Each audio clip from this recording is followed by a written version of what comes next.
You know the feeling. You've had a long day, you finally collapse on the couch, and all you want to do is relax and watch a movie. You fire up your favorite streaming service, ready to get lost in a story. And then it starts. You scroll, and you scroll, and you scroll. You flick through action, then comedy, then critically acclaimed dramas you feel like you should watch. There are thousands of options, each with a trailer and a rating, each promising a little bit of escape. 30 minutes later, you're still scrolling, but now you just feel tired. You're so overwhelmed by the sheer number of choices that you either re-watch something you've seen a dozen times or just turn off the TV, feeling more drained than when you started. What if I told you that all those choices, that universe of options we're told is the ultimate freedom, is actually a kind of trap? What if the freedom to pick anything you want is secretly making you less happy? In this video, we're going to unpack the paradox of choice, the idea that having more options can actually lead to anxiety, regret, and a deep sense of dissatisfaction. And more importantly, we'll look at how you can reclaim some peace of mind and learn to make better, happier decisions in a world that's constantly yelling that more is always better. On the surface, the idea that more choice could be bad just feels wrong.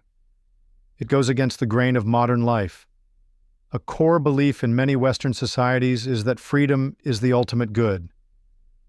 And how do we measure that freedom? In choices. The more choices you have, the more freedom you have, and the happier you should be. This isn't just a philosophy. It's the engine of our economy. Walk into any supermarket and you'll see what psychologist Barry Schwartz, who popularized this paradox, calls an explosion of choice. At his local store, he counted 175 different salad dressings. He went to an electronics store and figured that, from the components on offer, you could build 6.5 million different stereo systems. We see this everywhere. From the hundreds of cereals in the grocery aisle to the thousands of potential career paths a young person is told they can chase. This abundance feels like progress. It feels like empowerment. The logic is simple. If you have 1,000 different pairs of jeans to choose from, you're much more likely to find the one pair that fits your body, your style, and your budget perfectly than if you only had 2 pairs. Choice lets us personalize our lives and express who we are. Picking your coffee order, your phone case, your next vacation, it all feels like an exercise in self-definition. We're the architects of our lives, and the options are our building blocks. The promise is that with enough choice, we can design a perfect life, optimized in every way. If your life isn't perfect, the system implies it's because you just haven't made the right choices yet. The fault is yours. This puts enormous pressure on us to always choose correctly, to find the absolute best, because when there are so many options, there's no excuse for settling. We've come to equate choice with control, and control with happiness. But what if we're not navigating this sea of possibilities, but drowning in it? For a long time, the more is better belief was just an assumption. But in the year 2000, 2 psychologists, Sheena Iyengar and Mark Lepper, decided to put it to the test at a gourmet grocery store in California. Their simple, elegant experiment would become famous in psychology, and it all revolved around jam. Here's how it worked. The researchers set up a tasting booth with samples of high-quality jam. On one day, they created a massive display with 24 different varieties, an impressive spread of flavors like kiwi, black cherry, and lemon curd. On another day, they scaled it way back. The booth now featured a limited selection of just 6 popular flavors, like strawberry and raspberry. In both cases, shoppers could taste as many jams as they liked and got a coupon for a $1 discount if they chose to buy a jar. So, what do you think happened? The first result was what you'd expect. The large display with 24 jams was more eye-catching. About 60% of the shoppers who walked by stopped for a look. The smaller 6-jam display was less of a spectacle, attracting only about 40% of passers-by. So if your only goal is getting attention, more is better. But the researchers cared about something else. Who actually bought the jam? This is where the paradox showed up in a stunning way. Of all the people who stopped at the huge display of 24 jams, only 3% actually used their coupon to buy a jar. They were drawn in, they tasted, but in the end, they walked away. Now compare that to the group that saw just 6 jams. Of the people who stopped at that booth, an incredible 30% made a purchase. Let that sink in. The shoppers given fewer options were 10 times more likely to buy jam than those given more. This was a groundbreaking result. It was some of the first real evidence that while we might be drawn to the idea of abundant choice, in practice, it can be demotivating. Faced with too many options, the shoppers were overwhelmed and just checked out. The number of choices didn't empower them, it paralyzed them. This effect was dubbed choice paralysis. The jam study opened the floodgates for a new way of thinking about decisions and happiness, forcing us to ask a tough question. How many other times has the illusion of endless choice paralyzed us without us even noticing? So, what's actually going on in our heads when we're staring at that wall of 175 salad dressings? Why does a situation that should feel like freedom instead feel like a test we're about to fail? The dark side of choice overload isn't just a weird quirk. It's rooted in a few powerful psychological mechanisms. First, our brains have a limited amount of processing power. Every decision we make, big or small, uses up some of our cognitive energy. Think of your brain's self-control and reasoning abilities like a muscle. If you use it too much, it gets tired. This is called decision fatigue. When you have 6 jams to choose from, the mental work is easy. You can pretty reasonably compare strawberry versus raspberry, but with 24 jams, the task becomes way harder. You have to compare jam number 1 to number 2, number 3, and all the others.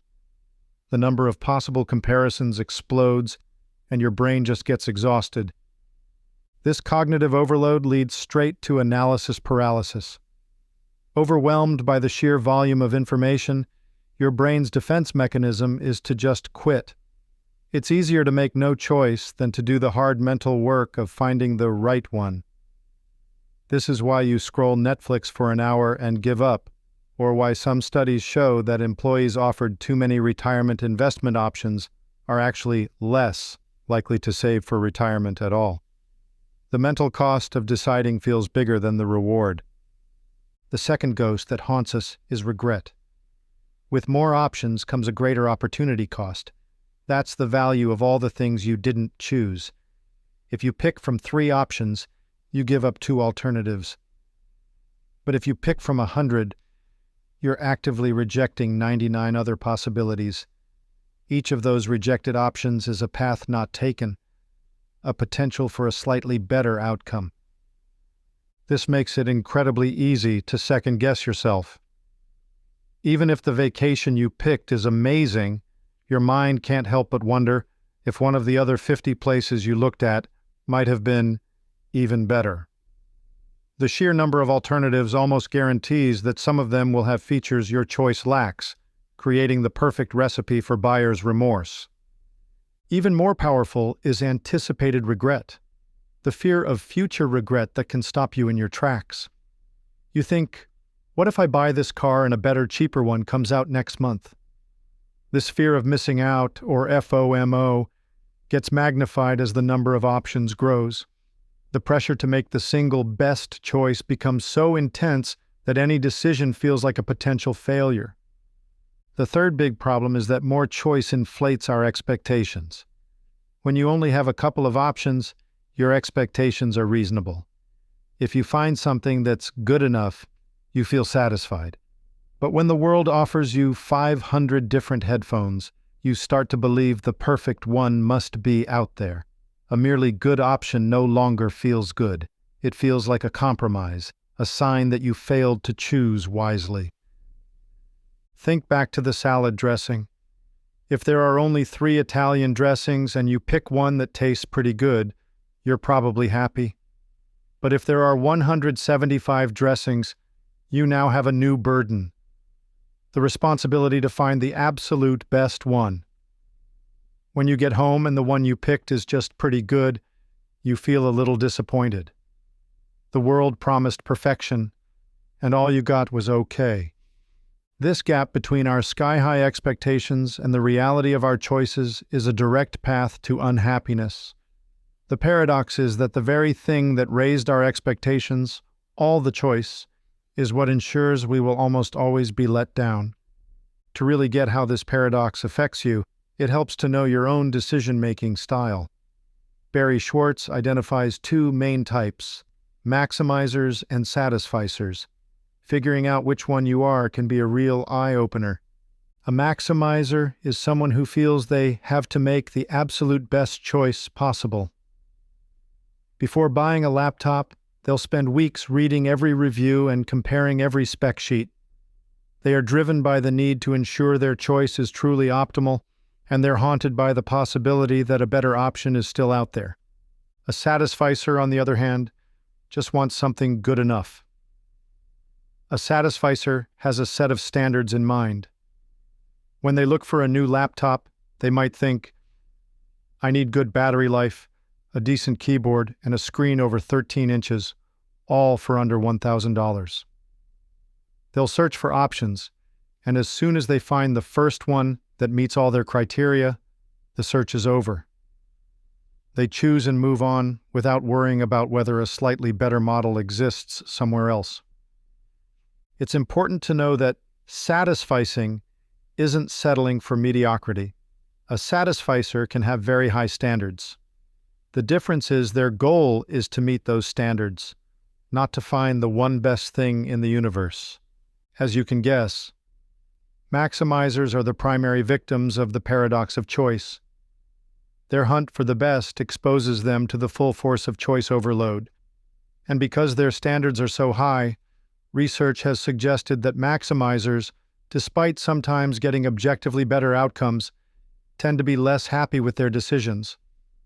They are more prone to regret and depression.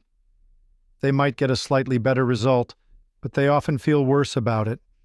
Satisficers, however, are more protected from these negative effects. By limiting their own search, they avoid decision fatigue and regret. Because their goal was just to find something good enough, they're much more likely to be happy with what they chose. So which one are you? Think about the last big thing you bought. Did you agonize for weeks, or did you buy the first thing that fit your needs? Let us know in the comments below. Are you a classic maximizer or a content satisficer? If the paradox of choice was a problem when Schwartz first wrote about it, our modern world has put it into overdrive. The internet and social media have taken that explosion of choice and injected it into every corner of our lives. Think about online dating, which presents a seemingly infinite catalog of potential partners. Being overwhelmed with too many options can lead to paralysis, making people more likely to remain single. Even when you match with someone great, there's a nagging awareness that thousands of other potential matches are just a swipe away, which can sabotage a real connection. Or just think about buying a phone charger online. A simple search doesn't give you 10 options. It gives you 5,000. What should be a 2-minute task becomes a 45-minute research project, leaving you exhausted. However, it's important to add a layer of nuance here. While the JAM study is a powerful story, the science of choice is still evolving. Some attempts to replicate the study haven't found the same dramatic effect, and some have found the opposite. A 2010 meta-analysis that looked at 50 different studies found that, when averaged all together, the negative effect of having more choices was close to 0. So what does this mean? It means the paradox of choice isn't a universal law. Its effect seems to be highly context-dependent. Choice overload is more likely to kick in when the decision is complex, when the options are hard to compare, or when you don't have a clear idea of what you want. For someone who knows exactly what they're looking for, having more choice can actually be a good thing. The real world, it turns out, is a bit messier than a jam tasting table. Knowing all this doesn't mean we're doomed to be miserable. Understanding the paradox is the key to avoiding its traps. You can consciously design a way of making decisions that leads to more happiness. Here are a few practical strategies. First, recognize that not all decisions deserve the same energy. You have a finite amount of brain power each day, so don't waste it on things that don't matter. Barry Schwartz calls this choosing when to choose. Which brand of paper towels to buy? The difference between a good and best choice is tiny. Just pick one and move on. Save your mental energy for the decisions that actually shape your life, your career, your relationships, your health. Even if you're a born maximizer, you can learn to satisfice. Before you start looking at options, decide what good enough actually looks like. Write down your non-negotiable criteria and a budget. Then, go find the first option that checks all those boxes. When you find it, stop looking. Don't click on "See similar items." Don't open one more tab. Just make the choice. Embrace the freedom that comes from not needing to optimize everything. If the world won't limit your choices, do it yourself. This is a powerful technique. When looking for a restaurant, only look at the top 5 on a list. When shopping, only visit 2 stores. When picking a movie, ask a friend for a single recommendation instead of browsing endlessly. By artificially limiting your options, you reduce the mental workload, lower your expectations, and make the whole process less stressful. Once you've made a decision, the work isn't quite done. Now you have to fight off potential regret. The best tool for this is gratitude. Actively focus on what you like about the choice you made. Make a mental list of all the things you love about the car you bought. Don't let your mind drift to the cars you didn't buy. Another trick is to make your decisions feel final. Studies show we're often happier with choices that are irreversible.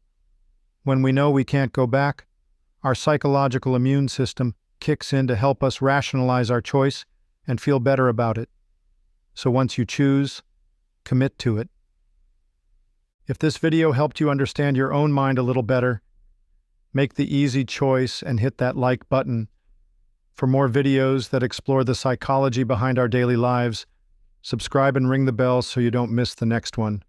For a long time, we've been sold a simple idea. To be free is to have choice, and more choice is always better. But we've seen that this idea has a hidden, paradoxical twist. While some choice is vital, a flood of it can lead to anxiety, paralysis, and regret. The famous JAM study first showed us that too many options can be paralyzing. We now understand the psychological reasons. Our brains get tired, we're haunted by the ghosts of options we didn't take, and our expectations are pushed to impossible heights. But we also know this isn't a universal law and that context matters. The goal isn't to get rid of choice, but to become wiser about it. True freedom isn't found in an infinite menu of options, but in learning to choose with intention and then finding contentment in that choice. By creating our own limits, embracing the idea of good enough, and being grateful for what we have, we can escape the paradox. You can free yourself from the pressure of making the perfect decision and rediscover the simple happiness that comes from a choice well made and a mind at peace.